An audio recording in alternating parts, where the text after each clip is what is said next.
नमस्कार दोस्तों, welcome to open academy. मैं गौरव पचौरी दोस्तों आपके लिए लेके आया हूं इंडियन पॉलिटी एंड कॉन्स्टिट्यूशन की सीरीज का अगला लेक्चर। दोस्तों आज हम इसमें देखेंगे पंचायती राज के बारे में और म्यूनसिपलिटी के बारे में, ठीक है ना।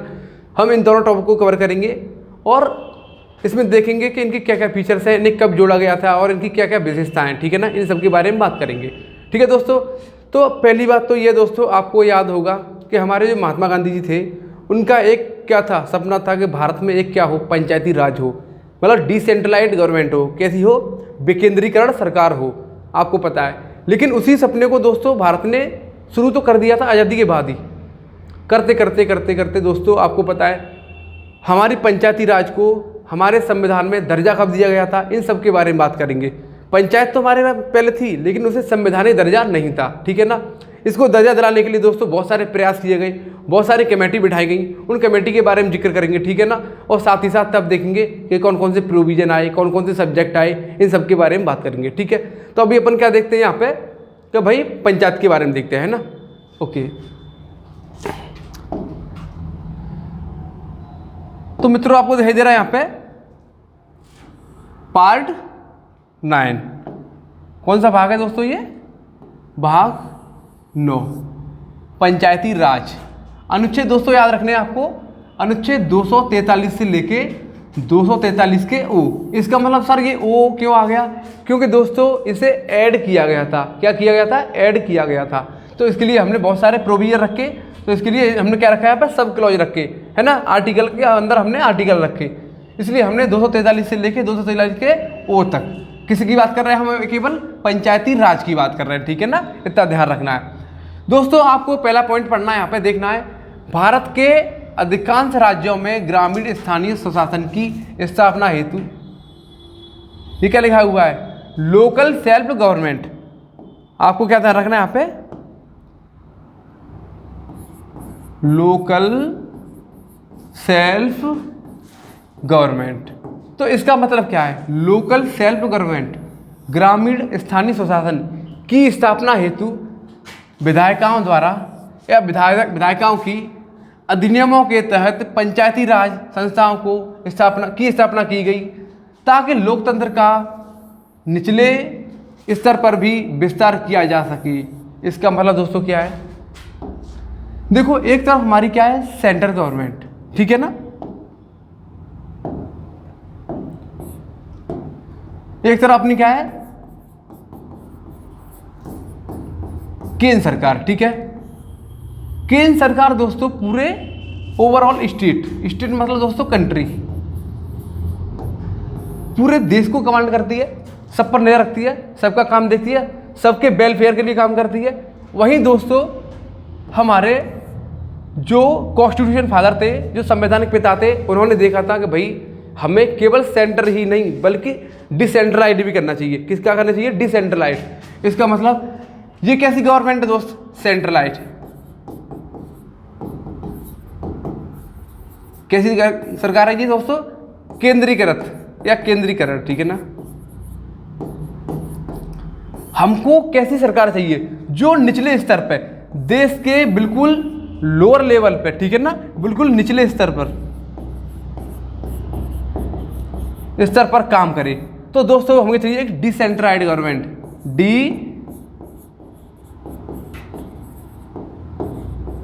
डिसेंट्रलाइज्ड मतलब दोस्तों विकेंद्रीकरण। इसका मतलब समझ रहे दोस्तों, हमें सरकार तो चाहिए लेकिन कैसी? डिसेंट्रलाइज्ड। कहां पर? निचले स्तर पर। मतलब हमें अपने कंट्री के रूट लेवल पर काम करना है, रूट लेवल को डेवलप करना है, उसका एक्सपेंशन करना है दोस्तों, उसका विस्तार करना है, उसको मेन स्ट्रीम में जोड़ना है दोस्तों। तो हमें रूट लेवल पर काम करना पड़ेगा। इसलिए भारत में महात्मा गांधी चाहते थे दोस्तों कि एक डिसेंट्रलाइज्ड गवर्नमेंट हो। कैसी हो? विकेंद्रीकरण सरकार हो, न कि केंद्रीकरण। लेकिन हमने क्या सोचा? हमने दोनों का ही ध्यान रखना था। तो भारत में दोस्तों केंद्रीकृत सरकार भी है और विकेंद्रीकृत भी है, ठीक है ना। विकेंद्रीकृत में दोस्तों अभी आपको पूछे what is the meaning of decentralisation, तो आप बता दो कि पंचायती राज है, म्यूनसिपलिटी है। ये कैसी है? विकेंद्रीकरण है, ठीक है ना। तो आपको ये बात ध्यान रखनी है, डिसेंट्रलाइज। इस लेवल को क्या करना है दोस्तों? रूट लेवल को क्या करना है? डेवलप करना है ना। इसका वेलफेयर करना है।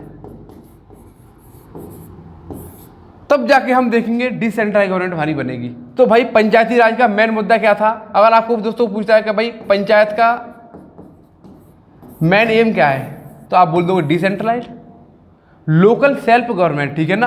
तो यही बात आपको ध्यान देनी थी। यहाँ पे स्थानीय स्वशासन की बात कर रहे हैं, यहाँ पे साथ ही साथ बात कर रहे हैं ताकि लोकतंत्र का निचला लोअर लेवल क्या हो सके दोस्त, विस्तार हो सके, ठीक है ना। आप बात समझ पा रहे होंगे। अभी दोस्तों इनके लिए हमने बहुत सारी कमेटी बनाई। उन कमेटी में दोस्तों बार बार बहुत सारे हमारे जवाहरलाल नेहरू ने काम किया, सबने काम किया, इंदिरा गांधी के समय पे, राजीव गांधी के समय पे हमारे बहुत सारे प्रयास रहे, लेकिन हमारे प्रयास लास्ट होते होते कहाँ सफल रहे वो हम देखेंगे, ठीक है ना। तो अभी हमको क्या ध्यान रखना है भाई, इसकी पहली कमेटी कौन सी थी? तो आपको क्या ध्यान रखना है यहाँ पे दोस्तों, पहली कमेटी कौन सी है? बलवंत राय मेहता समिति। तो आपको ये पहले ही याद रखना है, बलवंत राय मेहता कमेटी ये कब आई थी दोस्तों? 1957 में। अच्छा एक क्वेश्चन और है, इसने क्या थ्योरी दी थी? तो दोस्तों इसने दी थी 3 टायर,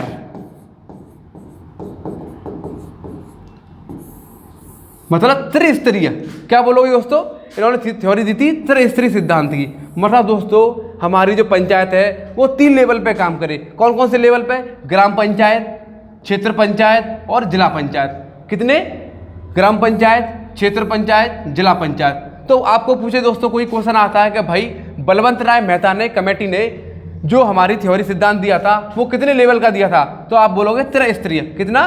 3 टायर, ठीक है ना, 3 टीयर। और इसमें क्या क्या थे दोस्तों?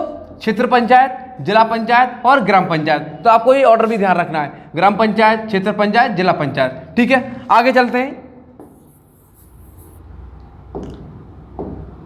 तो आपकी बलवंत राय मेहता कमेटी समझ में आपको आ गई होगी, ठीक है ना।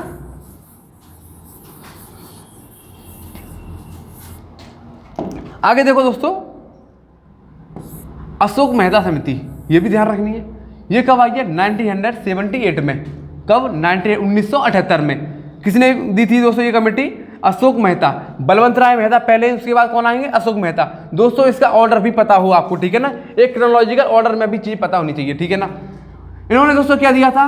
2 स्तरीय, ठीक है ना। तो इन्होंने 2 लेवल पर दिया था, 2 टायर, ठीक है ना। तो दोस्तों क्वेश्चन आता है त्रिस्तरीय सिद्धांत किसका है? तो बलवंत राय मेहता का। और अशोक मेहता का कौन सा है दोस्तों? 2 स्तरीय है ना, या 2 स्तर पद्धति का, ठीक है। आपको ये ध्यान रखना है। आगे बात करें दोस्तों, जीवी के राव समिति। ये कब आई थी दोस्तों? जब दोस्तों 1985 में कौन थे प्रधानमंत्री? हमारे राजीव गांधी, ठीक है ना। उनके समय पर दोस्तों ये कमेटी आई थी, ठीक है, जिसका नाम क्या है? जीवी के राव समिति। ये किसके लिए आई थी? पंचायती राज के लिए। तो आपको अभी तक दोस्तों 2 बातें पता होंगी, बलवंत राय, अशोक मेहता। साथ में ये भी ध्यान रखना है कि जीवी के राव समिति भी आई थी, ठीक है ना। उसके दोस्तों एक और इंपॉर्टेंट समिति है दोस्तों, LM सिंघवी। ये कई बार पूछा गया है दोस्तों, LM सिंघवी किससे रिलेटेड है? तो LM सिंघवी ने एक कमेटी बनाई थी जो 1986 में इन्होंने प्रयास किया था, 1986 में, कि भाई पंचायती राज को एक संवैधानिक दर्जा देने की जरूरत है। तो भाई LM सिंघवी ने क्या बोला, क्या रिकमेंडेशन किया था दोस्तों, कि भाई पंचायती राज को हम क्या बनाना है? कॉन्स्टिट्यूशनल प्रोविजन देना है, इसको संवैधानिक प्रावधानों पर विचार करना है। तो उन्होंने संविधान में ऐड करने के लिए विचार दिया था कि भाई पंचायती राज को एक कॉन्स्टिट्यूशनल बॉडी बनाया जाए, ठीक है ना, ये ध्यान रखना है। आगे देखें दोस्तों, PV नरसिम्हा राव। कौन? PV नरसिम्हा राव। सरकार ने एक विधेयक प्रस्तुत किया, एक बिल लेके आए। कौन? PV नरसिम्हा राव। और उन्होंने दोस्तों 73वें संविधान संशोधन द्वारा, कौन से? 73rd कॉन्स्टिट्यूशन अमेंडमेंट एक्ट, संविधान संशोधन द्वारा अधिनियम 1992, टाइमिंग क्या रखनी दोस्तों? 1992 को पारित किया तथा 24 अप्रैल 1993 को यह लागू हुआ। तो दोस्तों मैं अगर बात करूं कि भाई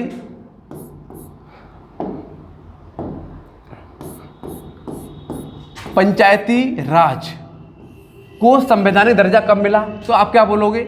73rd कॉन्स्टिट्यूशन अमेंडमेंट एक्ट, संविधान संशोधन अधिनियम 1992 में दोस्तों क्या हुआ? इसे पास कर दिया गया और 1993 में इसे लागू कर दिया गया, ठीक है ना। तो आपको ये दोनों डेट याद रखनी है। तो भाई 73वां संविधान संशोधन 1992 किससे रिलेटेड है दोस्तों? पंचायती राज से। किससे? पंचायती राज से, ठीक है ना। आपको ये बात ध्यान रखनी है। इसके आगे बात करें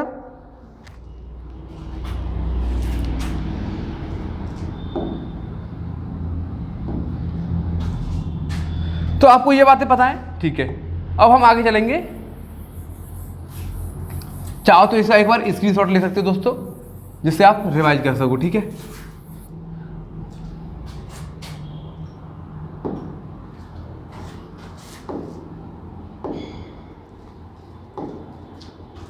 अभी देखो दोस्तों, इसकी क्या विशेषता है, इनमें क्या क्या ऐड किया गया था ये भी पता हो हमें, है ना। तो मुद्दा ये है दोस्तों कि भाई संविधान में इसे और कहाँ कहाँ पे जगह दी गई है, किसे, पंचायती राज को। तो 11वीं अनुसूची में दोस्तों आपको पता है मूल रूप से हमारी जो अनुसूची है वो कितनी है, 8 है, आपको पता है। लेकिन वर्तमान में अभी कितनी है, 12 है, आपको पता है कितनी है, 12। लेकिन दोस्तों ये 4 जोड़ी गई, वो कौन सी थी, तो आपको ये पता है दोस्तों। उनमें से आपको वह 9 और 10 पता है ना। 9 में जुडिशियल रिव्यू है, 10 में क्या है, एंटी डिफेक्शन लॉ है। लेकिन हम 11 की बात करें, 10 में क्या है दोस्तों, एंटी डिफेक्शन लॉ, दल बदल कानून। वही हम 11 की बात करें तो क्या है, पंचायती राज। तो आपको ध्यान रखना है दोस्तों, 11वीं अनुसूची जोड़ी गई थी किसके लिए, पंचायती राज के लिए। आपको ध्यान रखना है, ठीक है ना। 11वीं अनुसूची किसके लिए है, पंचायती राज के लिए, ठीक है ना, या पंचायत के लिए, ठीक है। दोस्तों सवाल ये आता है कि इसमें कितने विषय हैं। मतलब दोस्तों सब्जेक्ट का मतलब यहां पे क्या है, सब्जेक्ट का मतलब दोस्तों यहां पे क्या है, विषय का मतलब क्या है कि भाई जो पंचायत है ना वो कितने कितने कार्य पर कानून बना सकती है। मतलब इसके अंदर कितने कितने काम आते हैं। जैसे मान लो एग्जाम्पल, तुम्हारा पानी की समस्या है, इसका काम कौन करेगा, पंचायत करेगी, है ना। रोड बनवाने, गली बनवाने, हॉस्पिटल बनवाने। दोस्तों आपको पता है गांव में क्या होता है, छोटे छोटे हॉस्पिटल, पशु के हॉस्पिटल होते हैं, है ना। ऐसे ही ह्यूमन्स के हॉस्पिटल होते हैं, वहाँ पे सारी चीज़ें होती हैं, है ना। तो मान लो तुम्हारा क्रीड़ा स्थल दोस्तों, है ना, प्ले ग्राउंड है, ये सारी चीज़ें कौन बनवाता है, पंचायत। तो पानी की व्यवस्था, बिजली की व्यवस्था, ये सब कौन करता है, पंचायत करती है। तो इन सब पे क्या करना है दोस्तों, इस पे सारे काम कौन करेगा, पंचायत करेगी। तो कितने सब्जेक्ट होते हैं दोस्तों इसमें, एक बार क्वेश्चन पूछा गया था भाई पंचायती राज में कितने विषय हैं, तो 29 विषय। आपको क्या ध्यान रखना है, 29 विषय, कितने, 29, ठीक है ना। दोस्तों इसके चुनाव के लिए कितनी एज होनी चाहिए, तो 21। हम कम से कम कितने साल के हों दोस्तों, न्यूनतम आयु 21 वर्ष की हो, ठीक है ना। आगे देखो दोस्तों, महिलाओं के लिए पंचायतों में 1/3 आरक्षण। इसका मतलब दोस्तों क्वेश्चन आता है कि महिलाओं के लिए पंचायती राज में कितना आरक्षण है, कितना रिजर्वेशन है। तो आप बता सकते हो दोस्तों 1/3। टोटल सीटें होंगी उसका कितना, 1/3। कितना, जो हमारी टोटल सीटें है ना उसका कितना,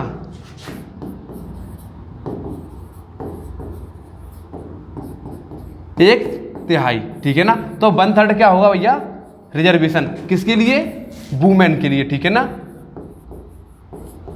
आपको ध्यान रखना है 1/3 रिजर्वेशन किसके लिए, वुमेन के लिए, ठीक है ना। आगे देखते हैं, आगे देखा दोस्तों कार्यकाल। इसका कार्यकाल कितना होता है दोस्तों, 5 वर्ष, कितना, 5 ईयर कार्यकाल, ठीक है ना। टेन्योर कितना होता है, 5 ईयर। आगे बात करें दोस्तों, अगर मान लो पंचायत पहले ही भंग हो जाती है, अपने कार्यकाल से पूर्व ही पहले ही डिजॉल्व हो जाती है, भंग हो जाती है, तो दोस्तों एक शर्त होती है कि भाई उसके 6 महीने के अंदर क्या करवा देने, चुनाव करवा देने, है ना। तो क्वेश्चन आता है कि 5 साल के भीतर ही, एक क्वेश्चन आएगा दोस्तों 5 साल के अंदर चुनाव, ठीक है ना। और अगर मान लो क्या हो जाती है, भंग हो जाती है, उस स्थिति में भी 6 महीने के अंदर चुनाव हो जाने चाहिए। अगर दोस्तों वैसे अगर मान लो कार्यकाल पूरा होता है तो 5 साल के अंदर चुनाव करवा दो। अगर मान लो कार्यकाल से पहले भंग हो जाती है तो 6 महीने के अंदर क्या करवा देने, चुनाव करवा देने, ठीक है। आपको ध्यान रखना है। प्रत्येक राज्य के लिए एक वित्तीय आयोग की स्थापना। जिस प्रकार से दोस्तों हमारी सेंट्रल गवर्नमेंट है, सेंट्रल गवर्नमेंट है दोस्तों, हमारी भारत सरकार है, उसके पास एक क्या है, फाइनेंस कमीशन, ठीक है ना। उसी प्रकार दोस्तों हमारी कैसी गवर्नमेंट के लिए, डिसेंट्रलाइज्ड गवर्नमेंट, डिसेंट्रलाइज्ड गवर्नमेंट के लिए क्या चाहिए भैया, मतलब पंचायत के लिए क्या चाहिए, एक वित्त आयोग। कहाँ पर दोस्तों, राज्य में। तो राज्य वित्त आयोग कहाँ पे मिलेगा हमें दोस्तों, पंचायती राज में, ठीक है ना। तो दोस्तों ध्यान रखना है पंचायत से संबंधित किसका है, राज्य वित्त आयोग का, ठीक है ना। पिछड़े वर्गों के लिए आरक्षण प्रदान करना। इसका मतलब दोस्तों SC, ST, OBC इन सब के लिए क्या चाहिए? रिजर्वेशन। क्या चाहिए? रिजर्वेशन, आरक्षण। लेकिन दोस्तों मुद्दा यह है, क्या इनका आरक्षण फिक्स है? बताओ। नहीं दोस्तों, ये आरक्षण रिजर्वेशन कौन डिसाइड करेगा? मुद्दा ये भी है। अगर मान लो हमें यहाँ कहीं दिखाई दे रहा है 1/3, नहीं भाई साहब 1/3 ऐसी कोई चीज नहीं है। किन के लिए? SC, ST, OBC के लिए। केवल दोस्तों वुमेन के लिए 1/3 का रिजर्वेशन है, ठीक है ना। किन के लिए? केवल वुमेन के लिए। उसके बाद दोस्तों उस राज्य की विधायिका तय करेगी कि भाई किस जाति को, किस धर्म को, किस जाति के लिए हमें रिजर्वेशन देना है। SC, ST, OBC किसके लिए? तो ये कौन तय करता है? विधायिका अपने अनुसार, है ना। इसका कोई रिजर्वेशन फिक्स है क्या? नहीं, कोई रिजर्वेशन फिक्स नहीं है। ये कौन तय करता है दोस्तों? प्रत्येक चुनाव में दोस्तों विधायिका तय करती है। मतलब स्टेट की जो लेजिस्लेशन है ना, विधानमंडल है, वो तय करता है कि दोस्तों किस वर्ग के लिए कितना सीट आरक्षित है या नहीं है ना। ये किस पर डिसाइड करता है? सरकार पे, ठीक है ना। तो दोस्तों यहाँ पे सारे सिस्टम किनके हाथ में होंगे? विधायिका के हाथ में, ठीक है ना। ये ध्यान रखना आपको। तो भाई केवल वुमेन के लिए आरक्षण कितना है? 1/3 है। बाकी इसकी कोई बात नहीं की गई है कैसी भी कि भाई SC, ST के लिए नहीं, कुछ फिक्स नहीं है, केवल वुमेन के लिए फिक्स है, ठीक है ना। और आरक्षण इनको मिलता है तो कौन डिसाइड करेगा? विधायिका, ठीक है ना, राज्य की विधायिका। अब दोस्तों आपको ये सारी बातें पता है। अभी हम यहाँ पे कुछ आर्टिकल देख लेते हैं। आर्टिकल 243 में क्या दिया हुआ है? परिभाषा किसकी? पंचायती राज की। आर्टिकल 243 के ए में क्या है दोस्तों? ग्राम सभा। तो आपको क्या याद रखना है? ये आर्टिकल आपको याद रखने हैं दोस्तों। इसमें देखना है आर्टिकल 243 बी में दोस्तों पंचायतों का संविधान। मतलब दोस्तों इनके कैसे काम करेगी पंचायत, के कैसे फंक्शन होंगे, है ना, किनके कैसे इनके रूल होंगे, क्या क्या इनके कानून बनेंगे, ठीक है ना। ये सारी बातें कहाँ हैं? 243 के बी में। 243 का सी दोस्तों पंचायतों का गठन। तो दोस्तों पंचायत का फॉर्मेशन कैसे होगा, इसका गठन कैसे होगा, ये सारी बातें हमें कहाँ पता चलेगी? 243 के सी में। दोस्तों ये बहुत इंपॉर्टेंट है, इस पर दो आप नोट कर लेना। 243 का डी दोस्तों सीटों का आरक्षण। दोस्तों यहाँ पे क्या लिखा हुआ है? 243 का डी सीटों का आरक्षण। यहाँ पे कुछ नहीं लिखा, उसके अलावा क्या लिखा हुआ है? रिजर्वेशन। किसके लिए? पंचायत के लिए, ठीक है ना। लेकिन यहाँ पे कोई रेशियो नहीं दिखाई दे रहा 1/3 2/3, है ना। सीटों का आरक्षण किसमें? 243 के डी में। आगे बात करें दोस्तों 243 के ई में पंचायतों का कार्यकाल। तो आपको पता है 5 साल होता है कार्यकाल, आपको ध्यान रखना है। और 5 साल से पहले भंग हो जाती है तो 6 महीने में क्या करवा दें? 6 मंथ में चुनाव करवा देने, ये बात आपको पता है, ठीक है ना। आगे बात करें 243 का एफ अयोग्य दोस्तों डिस्क्वालिफिकेशन। तो आपको क्या ध्यान रखना है? अगर मान लो कोई मेंबर है जिसने चुनाव लड़ा, ठीक है ना, पंचायत का, वो क्या हुआ? डिस्क्वालीफाई। तो कौन से आर्टिकल में डिस्क्वालिफिकेशन? ठीक है ना। तो किसमें? 243 के एफ में, ठीक है ना। आगे देखना दोस्तों 243 का जी पंचायतों की शक्ति का प्राधिकार एंड उत्तरदायित्व। मतलब दोस्तों इनकी अथॉरिटी। तो इनकी अथॉरिटी कहां पे? 243 के जी में, ठीक है ना। आगे देखो दोस्तों 243 का एच करारों पर। दोस्तों टैक्स की बात कर रहे हैं भाई। पंचायत के जितने सारे टैक्स होते हैं वो किस में दिखाई देंगे? पंचायती राज में। तो कौन सा आर्टिकल है उसके लिए? क्वेश्चन आएगा दोस्तों कि पंचायत क्या कर सकती है? टैक्स लगा सकती है। कौन से आर्टिकल के तहत? बताओ जल्दी। 243 का एच किसके लिए है दोस्तों? टैक्स के लिए, ठीक है ना। ये टैक्स क्या कर सकती है? लगा सकती है, ठीक है ना। 243 का दोस्तों आई आपको ध्यान रखना है वित्तीय स्थिति की समीक्षा के लिए वित्त आयोग की गठन। दोस्तों 243 का आर्टिकल नंबर आई किसके लिए है? एक फाइनेंस कमीशन के लिए, वित्तीय आयोग के लिए। आपको ध्यान रखना, अभी मैंने आपको बताया था कि भाई पंचायत राज के लिए पैसे के लिए काम कौन करेगा? लेन देन कौन करेगा? पैसा कहाँ से आएगा? इसका पूरा सिस्टम कौन तैयार करेगा? कितना पैसा चाहिए पंचायत को? इसके लिए दोस्तों राज्य में क्या चाहिए? एक वित्त आयोग चाहिए। वो वित्त आयोग कौन से आर्टिकल में दोस्तों? आर्टिकल 243 का आई, ठीक है। आपको ये ध्यान रखना है। आगे दोस्तों 243 का जे पंचायतों का लेख लेखा के अंकन। मतलब दोस्तों जिस तरीके से केंद्र सरकार होती है उसका ऑडिटर होता है दोस्तों, CAG होता है, उसी प्रकार से दोस्तों हमारे पंचायतों के लिए हमें क्या चाहिए, एक लेखा का अंकित चाहिए, मतलब हमें एक ऑडिटर चाहिए, ठीक है ना। उसी प्रकार दोस्तों 243 के के में पंचायतों का चुनाव, इलेक्शन किस में है, के में। तो भाई पंचायतों का चुनाव होता है वो कौन से आर्टिकल में दिया हुआ है, 243 का के। आगे बात करें 243 का एल, संघीय क्षेत्रों पर लागू होना, ठीक है ना, ये क्षेत्रों पर लागू होना, जो संघीय क्षेत्र है वहां पर लागू होना। 243 का एम, कपितय मामलों में इस भाग का लागू नहीं होना, मतलब दोस्तों कॉन्फ्लिक्ट। दोस्तों अगर मान लो कहीं ऐसा मामला है कि कोई राज्य चाहता है कि मुझे अपने राज्य में पंचायती राज व्यवस्था नहीं रखनी है, या कोई ऐसा कम्युनिटी है दोस्तों, स्पेशल कम्युनिटी है, वो कह रही है हमें पंचायती राज नहीं चाहिए, कोई जनजातीय क्षेत्र है वो कह रहा है हमें पंचायती राज नहीं लागू करना, तो दोस्तों ऐसी स्थिति में हमारी कौन से आर्टिकल में बात करते हैं, 243 के एम में कॉन्फ्लिक्ट के मामले में इसका भाग का लागू नहीं होना, ठीक है ना, तो ये भाग लागू नहीं होगा, ठीक है ना। 243 का एन, पहले से ही विद्यमान कानून एवं पंचायतों का रहना। दोस्तों आपको पता है कि पंचायत को जो पंचायती राज है ना, उसे 73वें संविधान संशोधन में 1992 में क्या मिला, संवैधानिक अधिकार मिला, संवैधानिक अथॉरिटी मिली, ठीक है ना। लेकिन उससे पहले भी तो हमारे देश में पंचायत थी, राजस्थान में थी, नागौर जिले में शुरू हुई थी, आपको पता है, ये बातें आपको याद होंगी। तो दोस्तों क्या वहाँ पे पहले पंचायत थी, भले ही वो संवैधानिक ना सही, उनको कंटिन्यू रखेंगे, इसके लिए कुछ प्रोविजन है, हाँ जी बिल्कुल। आपको को पूछेगा भाई जो पहले से पंचायत चल रही थी क्या वो अभी भी कंटिन्यू है, हाँ बिल्कुल है भाई साहब, हम पहले की पुरानी जो पंचायत है उन्हें कंटिन्यू कर सकते हैं, ठीक है ना, ध्यान रखना है। तो 243 का एन, पहले से ही विद्यमान, जो पहले से चली आ रही पंचायत है, जो 1992 से पहले से ही जो पंचायत सिस्टम है जिन राज्यों में, वो अपना कंटिन्यू कर सकते हैं, ठीक है ना, आगे जाके कंटिन्यू कर सकते हैं, बिल्कुल कर सकते हैं, एवं पंचायतों का रहना कंटिन्यू करना। 243 का ओ, चुनावी मामलों में न्याय पर हस्तक्षेप पर रोक, मतलब दोस्तों ऐसे मामले में कोई भी बाहरी एक्सटर्नल इंटरफेरेंस नहीं होगा, बाहरी हस्तक्षेप नहीं हुआ, किसके मामले में, चुनाव के मामले में, ठीक है। तो उम्मीद करता हूं दोस्तों आपको ये आर्टिकल समझ में आए होंगे यहाँ पे, और आपको कुछ यहाँ पे 4 से 5 आर्टिकल है जो याद कर लेने, वो मैं आपको टिक लगा दे रहा हूँ, वो आप उसको नोट कर लेना, ठीक है ना। जैसे फॉर एग्जाम्पल 243 का डी आपको याद रखना है, ठीक है ना। साथ ही साथ दोस्तों 243 का एच, टैक्स वाला याद रखना है, साथ ही साथ 243 का दोस्तों आई, ठीक है, ये याद रखना है, किसके लिए, वित्तीय आयोग के लिए, ठीक है ना। साथ ही साथ दोस्तों हमें याद रखना है चुनाव वाला, ठीक है ना, पंचायतों का चुनाव, और दोस्तों 243 का एन, ठीक है, इतना ध्यान रखना है, ज़्यादा टेंशन लेनी नहीं है यहाँ पे, आपको जो बेसिक चीज़ें वो पता हो, ठीक है ना। अब हम आगे चलते हैं। अब दोस्तों आप देखोगे एक नया पार्ट निकल के आ रहा है, एक और नया पार्ट जुड़ा गया जिसे बोलते हैं पार्ट 9 का ए। तो आपको दिखाई दे रहा है यहाँ पे पार्ट 9 का पार्ट ए, म्यूनिसिपैलिटीज, नगर निगम। ये क्या है दोस्तों, नगर निगम। इसके कौन कौन से आर्टिकल हैं दोस्तों, आप देख लोगे।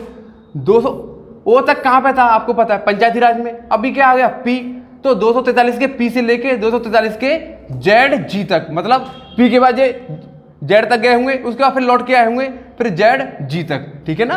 तो आपको ध्यान रखना है 243 के पी से लेके 243 के जेड जी तक क्या है, हमारे नगर निगम है, मतलब म्यूनिसिपैलिटी, ठीक है ना। और भाग कौन सा है दोस्तों, भाग 9 का ए, आपको ये ध्यान रखना है, ठीक है ना। और यहाँ पर कुछ बातें लिखी हुई हैं दोस्तों, आप चाहो तो पढ़ सकते हो इसे। देखो 74वें संविधान संशोधन अधिनियम 1992 है। अभी तक अपन ने क्या पढ़ा था, 73वां, ठीक है। अभी क्या पढ़ रहे हैं अपन, 74वां। 74वें संविधान संशोधन अधिनियम 1992 ने स्थानीय शहरी निकाय, एक शब्द क्या है, लोकल सेल्फ गवर्नमेंट, कहां पर, विलेज लेवल पे है, ठीक है, कहां पे, रूरल ग्रामीण लेवल पे, ठीक है ना। कहां पे दोस्तों, ग्रामीण लेवल पे। दूसरा शब्द दोस्तों क्या है, लोकल सेल्फ गवर्नमेंट, कहां पे दोस्तों, अर्बन लेवल पे, कहां पे, शहरी। आपको दिखाई दे रहे हैं दो शब्द, लोकल सेल्फ गवर्नमेंट कहां पे, विलेज लेवल पे, ग्रामीण लेवल पे, ठीक है ना, गांव में। लोकल सेल्फ गवर्नमेंट कहां पे, अर्बन, शहरी। तो पंचायती राज किसके लिए दोस्तों, गांव के लिए, जबकि म्युनिसिपैलिटी किसके लिए दोस्तों, शहर के लिए, ठीक है ना। तो आपको ध्यान रखना है कि भाई हमारा म्यूनसिपलिटी किससे बिलोंग करता है दोस्तों, अर्बन बॉडी है। कैसी बॉडी है दोस्तों, अर्बन, शहरी बॉडी है ना, शहरी निकाय है। अब बता दोगे आप कैसी है, शहरी निकाय, ठीक है ना दोस्तों। आपको पता है तो 74 में संविधान संशोधन 1992 में शहरी स्थानीय शहरी निकाय के लिए संवैधानिक दर्जा क्या, कॉन्स्टिट्यूशनल स्टेटस प्रदान किया गया। कब, 74 में संविधान संशोधन 1992 में, ठीक है ना। संविधान में 12वीं अनुसूची जोड़ी गई, कौन से नंबर की दोस्तों, अभी आपको पता है 73 में संविधान संशोधन में कौन सी जोड़ी गई थी, 11वीं अनुसूची। 74 में संविधान संशोधन जोड़ी गई दोस्तों 12वीं अनुसूची, ठीक है। यहाँ पे कितने सब्जेक्ट थे दोस्तों, 29, ठीक है। अभी यहाँ पे देखेंगे अपन कितने, यहाँ पे 18, अभी आगे देखेंगे 2 मिनट बाद, ठीक है ना दोस्तों। ये किसका काम करती है, पंचायत का, ठीक है। ये किसका काम करती है दोस्तों, नगर पालिका का, ठीक है। ये दोनों बात समझ में आई। आगे देखो 12वीं अनुसूची जोड़ी गई, ठीक है ना। कब, किसके लिए, 74वें संविधान संशोधन द्वारा 12वीं अनुसूची जोड़ी गई जो नगर निगम के लिए कार्य करेगी, ठीक है, म्यूनसिपलिटी के लिए कार्य करेगी, जिसमें नगर पालिकाओं के लिए 18 कार्यकारी विषय सम्मानित किए गए। तो दोस्तों नगर निगम के कितने सब्जेक्ट हैं, ये कितने काम करेंगे, 18। पंचायत कितना काम करेगी दोस्तों, 29। तो आपको दो ध्यान रखने, पंचायत में कितने विषय हैं, 29, और नगर निगम में कितने विषय हैं, 18। कुल मिला के पंचायत के पास काम ज़्यादा है, नगर निगम के पास काम कम है। कुल मिला के हमें गांव में ज़्यादा ध्यान रखना है, वहाँ पे कम, मतलब समस्याएं ज़्यादा है तो वहाँ पे ज़्यादा ध्यान रखना है, ठीक है ना। ये सारी बातें यहाँ पर निकल के आएँ। महिलाओं के लिए 1/3 सीटों का आरक्षण, आपको पता है 1/3 कौन तय करेगा, विधायिका, राज्य की विधायिका तय करेगी, ठीक है ना, ये ध्यान रखना है। तो 1/3 तो वही ध्यान रखना है, चाहे पंचायत हो चाहे म्यूनसिपलिटी हो, दोनों में कितना है दोस्तों, 1/3 रिजर्वेशन, ठीक है। अब समझ गए होंगे आप। तो आपको दोस्तों ये सारी बातें समझ में आई, उम्मीद करता हूं तुम्हें दोनों सब्जेक्ट कम समझ आए होंगे। एक तो तुम्हारा क्या है, नंबर 1 पंचायत, और दूसरा दोस्तों क्या है, नगर निगम।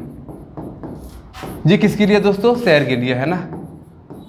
ये किसके लिए दोस्तों, ग्रामीण एरिया के, गांव के लिए, ठीक है ना। इसमें कितने सब्जेक्ट हैं दोस्तों, 29 हैं। इसमें कितने सब्जेक्ट हैं दोस्तों, 18। कितने, ये चाहो तो नोट कर सकते हो, कितने सब्जेक्ट हैं दोस्तों, 18। भाई एज किनकी, इसकी भी एज 21 साल हो चुनाव के लिए, इसकी भी एज कितनी हो, 21 साल हो चुनाव के लिए, ठीक है ना। साथ ही साथ दोस्तों हमें पता है यहाँ पे वुमेन के लिए कितना रिजर्वेशन है, 1/3, किसके लिए, वुमेन के लिए। यहाँ पे कितना रिजर्वेशन है दोस्तों, 1/3, किसके लिए, वुमेन के लिए। ये कौन तय करेगा दोनों का रिजर्वेशन दोस्तों, विधायिका। कौन तय करेगा, विधायिका, ठीक है ना। ये सारी बातें पता है, कुछ मेन पॉइंट है वो दोस्तों याद रख लो, ठीक है ना। और इसके बाद दोस्तों आपको क्या करना है, यहाँ पे आपको करना है कि भाई हमारे टेलीग्राम चैनल पे जाना है, वहाँ पे पीडीएफ डाउनलोड करनी है और पीडीएफ को केयरफुली पढ़ना है वीडियो देखने के बाद, ठीक है ना दोस्तों। तो थैंक यू सो मच दोस्तों फॉर दिस वीडियो, और हम आगे जैसे लेक्चर लाते रहेंगे, अगला लेक्चर बहुत जल्दी लेके आएंगे, ठीक है ना। तो आपको क्या करना है, वीडियो को लाइक करना है, चैनल को सब्सक्राइब करना है। Thank you so much.